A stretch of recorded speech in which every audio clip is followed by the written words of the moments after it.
Justin Trudeau की दुर्गति अब शुरू हो चुकी है। जस्टिन ट्रूडो कनाडा की लिबरल पार्टी से ही प्रधानमंत्री चुनकर आए हैं, लेकिन अब लिबरल पार्टी के अंदर ही बड़े बड़े नेता ट्रूडो का इस्तीफा मांग रहे हैं। इसके अलावा कनाडा में गैंग वॉर पर गैंग वॉर जारी है। पूरी दुनिया ये सुर्खियां देख रही है और पूरी सुर्खियां यहां बटोरी जा रही है और ट्रूडो का जमकर मजाक भी उड़ाया जा रहा है। अब जस्टिन ट्रूडो समझ चुके हैं कि वो फंस चुके हैं, इसलिए बयानों से पीछे हटने के रास्ते भी तलाशने उन्होंने शुरू कर दिए।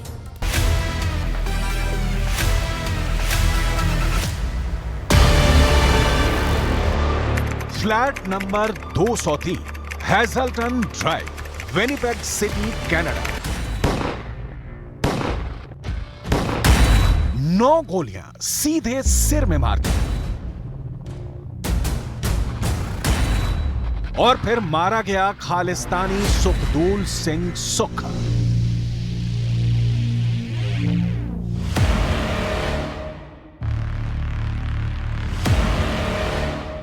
सितंबर को कनाडा के प्रधानमंत्री जस्टिन ट्रूडो जब संयुक्त राष्ट्र के एक कार्यक्रम में अमेरिका में थे, उसी समय सुबह 9:30 बजे कनाडा के अंदर विनिपेग सिटी में एक और गैंगवार हुआ और खालिस्तानी सुखदूल सिंह सुक्खा को मार दिया गया।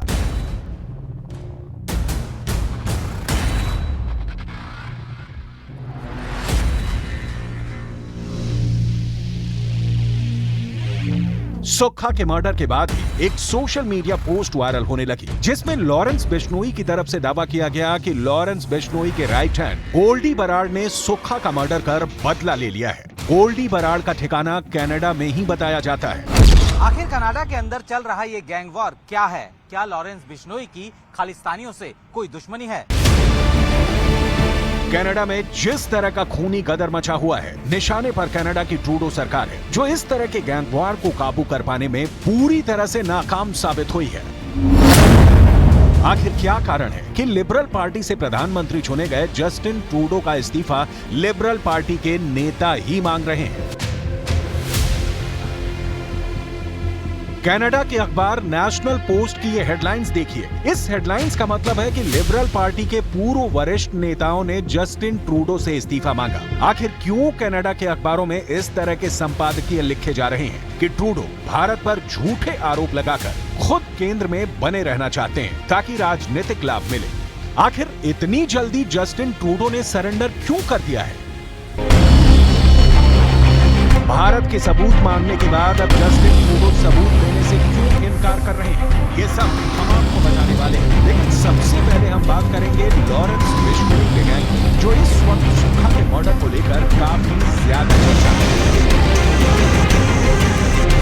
लॉरेंस बिश्नोई की सबसे ज्यादा चर्चा उस वक्त हुई थी जब 29 मई 2022 को सिद्धू मूसेवाला की हत्याकांड में उसका नाम आया था। इसके बाद सलमान खान को दी जाने वाली धमकी के मामले में भी शक की सुई इसी लॉरेंस गैंग के ऊपर घूम रही थी।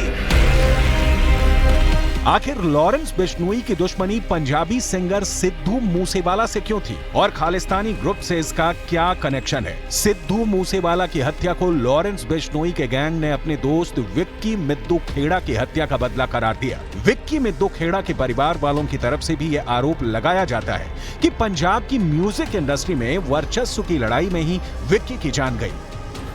दावा यह भी किया जाता है कि बम्बिहा ग्रुप के शूटर्स ने लॉरेंस बिश्नोई के दोस्त म्यूजिक सिंगर विक्की की हत्या की थी, जिसके बाद से लॉरेंस बिश्नोई गैंग के रडार में बम्बिहा ग्रुप आ गया था। ये ग्रुप भी कनाडा में एक्टिव है और सुखदूल सिंह सुक्खा इसी ग्रुप के साथ जुड़ा हुआ था। कई रिपोर्ट्स में दावा किया जाता है कि लॉरेंस बिश्नोई के 700 शूटर हैं जो इसके इशारे पर काम करते हैं और कनाडा में एक्टिव गोल्डी बराड़ और उसके साथी भी बम्बिहा ग्रुप के शूटरों की जान के पीछे पड़े हैं और ये गैंग वॉर कनाडा के अंदर चल रहा है। जस्टिन ट्रूडो ने सबसे बड़ी नासमझी ये कर दी कि उन्होंने कनाडा की जमीन पर चल रहे गैंगवार का संबंध भारत सरकार से जोड़ने की कोशिश की है। लेकिन जस्टिन ट्रूडो एक के बाद एक लगातार नासमझी कर रहे हैं। अब जस्टिन ट्रूडो ने संयुक्त राष्ट्र में एक प्रेस कॉन्फ्रेंस के दौरान ये बयान दिया है कि भारत एक महत्वपूर्ण राष्ट्र है, इसलिए वो इस मामले को बढ़ाना नहीं चाहते हैं। सवाल ये है कि क्या कनाडा के अंदर ही उनका दांव उल्टा पड़ गया या फिर वो अब इस मामले में भारत सरकार के एक्शन के बाद पीछे हट गए। We call upon the government of India to engage with us to move forward on getting to the truth of this matter. There is no question that India is a country of growing importance and a country that we need to continue to work with, not just in the region but around the world. दरअसल हकीकत यह है कि Trudeau को लगा कि वो भारत के खिलाफ अनर्गल आरोप लगाकर दूसरे देशों का समर्थन हासिल कर लेंगे, लेकिन सच्चाई ये है कि ट्रूडो अलग थलग पड़ गए हैं। ट्रूडो ने अमेरिका, ब्रिटेन, ऑस्ट्रेलिया हर जगह कोशिश की, लेकिन कहीं पर उनकी दाल नहीं गली, इसलिए अब वो पीछे हट गए हैं और सबूत देने के नाम पर बगले झांकने लगे हैं। वहीं दूसरी तरफ कनाडा के अंदर की पॉलिटिक्स में उन पर दबाव बढ़ गया है और उनका इस्तीफा मांगा जा रहा है। जस्टिन ट्रूडो लिबरल पार्टी से हैं और लिबरल पार्टी के नेता ही ट्रूडो का इस्तीफा मांग रहे हैं। कनाडा के अखबार नेशनल पोस्ट ने इस खबर को जोर शोर से उठाया है, जिसमें मार्च 2023 में कनाडा के उप प्रधानमंत्री रहे लिबरल पार्टी के नेता जॉन मैनली ने ट्रूडो का इस्तीफा मांगा है। जॉन मैनली ने कहा है कि अगले चुनाव तक ट्रूडो 10 साल तक प्रधानमंत्री बन चुके होंगे, अब उनको इस्तीफा दे देना चाहिए और आगे प्रधानमंत्री की दावेदारी पेश नहीं करनी चाहिए क्योंकि परिस्थितियां अब उनके अनुकूल नहीं हैं। दरअसल ट्रूडो की वजह से कनाडा को बहुत ज्यादा बदनामी झेलनी पड़ रही है और इसलिए उनकी लोकप्रियता भी लगातार घट रही है। अपनी नासमझियों की वजह से ट्रूडो लगातार कनाडा के लोगों के लिए शर्मिंदगी का सबब बन जाते हैं। वो तस्वीरें पूरी दुनिया ने देखी थी जब चीन के राष्ट्रपति शी जिनपिंग ने सार्वजनिक तौर पर ट्रूडो को फटकार लगाई थी। ये मामला इंडोनेशिया के बाली में हुई G20 समिट का है, जब कनाडा के प्रधानमंत्री जस्टिन ट्रूडो और चीन के राष्ट्रपति शी जिनपिंग का एक वीडियो क्लिप सोशल मीडिया पर वायरल हो गया था। इस वीडियो में दिख रहा है कि चीन के राष्ट्रपति बुरी तरह झल्लाए हुए हैं। वीडियो में दिख रहा है कि शी जिनपिंग कनाडा के पीएम से बैठक से अलग खड़े होकर बात कर रहे हैं। जस्टिन ट्रूडो से चीनी राष्ट्रपति शी जिनपिंग ने कहा है कि आप पहले की बातचीत को मीडिया में साझा नहीं कर सकते हैं। ये बिल्कुल सही है, डिप्लोमेसी ऐसे काम नहीं करती है। दरअसल ट्रूडो ने जिनपिंग के साथ हुई निजी बातचीत को मीडिया में साझा कर दिया था, जिससे शी जिनपिंग झल्ला उठे थे।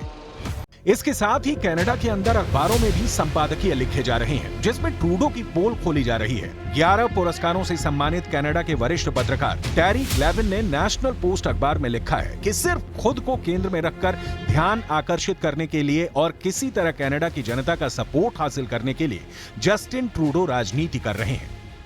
टेरी ने लिखा है कि सोमवार को जब कनाडा की संसद शुरू हुई, तब हाउस ऑफ कॉमन्स की बैठक में आसमान छूते कमरों के किराए, घर की बढ़ती कीमतें, महंगे होते भोजन, ईंधन की बढ़ती लागत और कनाडाई लोगों के दुख दर्द पर बात होनी चाहिए थी। लेकिन 24 घंटे के अंदर ट्रूडो ने एक मनोरंजक अंतर्राष्ट्रीय कहानी बनाई। ये कहानी नाटो की राजधानियों को केंद्र में रखकर बनाई गई थी और ट्रूडो ने इसमें कामयाबी भी हासिल की। ट्रूडो ने खुद को कहानी के वीर बहादुर व्यक्ति की तरह आगे रखा है और अब तक ये काम जारी है। इस कहानी ने दुनिया भर में वॉशिंगटन पोस्ट और न्यूयॉर्क टाइम्स से लेकर टाइम्स ऑफ लंदन और अल जजीरा तक और पूरे कनाडा में बैनर और सुर्खियां बटोरी हैं। लेकिन ये सब करने के लिए ट्रूडो को एक झूठ और अशोभनीय बात ये बोलनी पड़ी कि एक कनाडा के नागरिक की हत्या भारत सरकार ने करवाई है।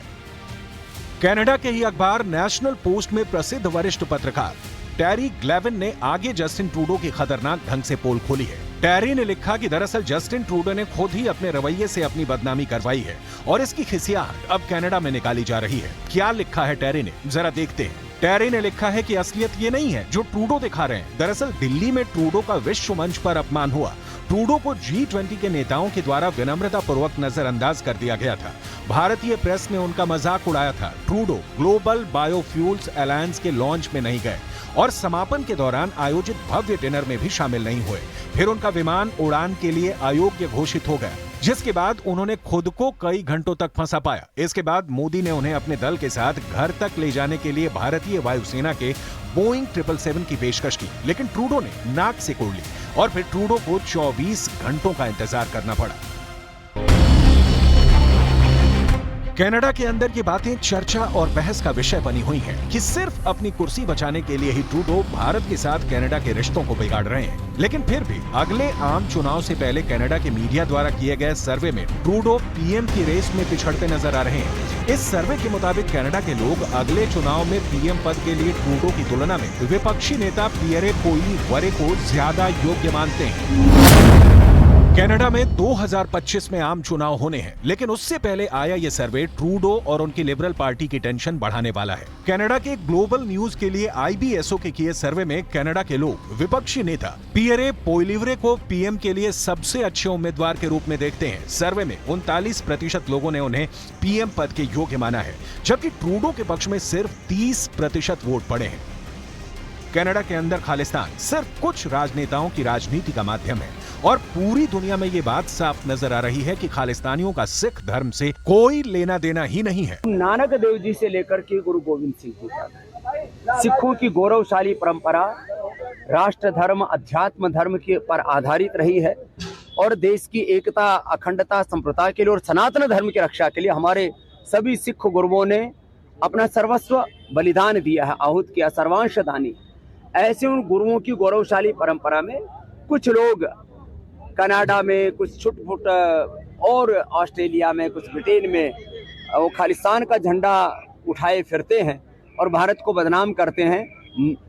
सबके सब सिख भाई वो भारत की एकता अखंडता और संप्रभुता के साथ में कुछ सिरफिरे लोग सभी वर्गों में होते हैं, उनको सिख धर्म का प्रतिनिधि नहीं मानना चाहिए। कुल मिलाकर भारत ने कनाडा को जिस तरह दुनिया के सामने फटकारा है, अब जस्टिन ट्रूडो अकेले पड़ गए हैं और उनके पास पीछे हटने के अलावा कोई विकल्प ही नहीं है।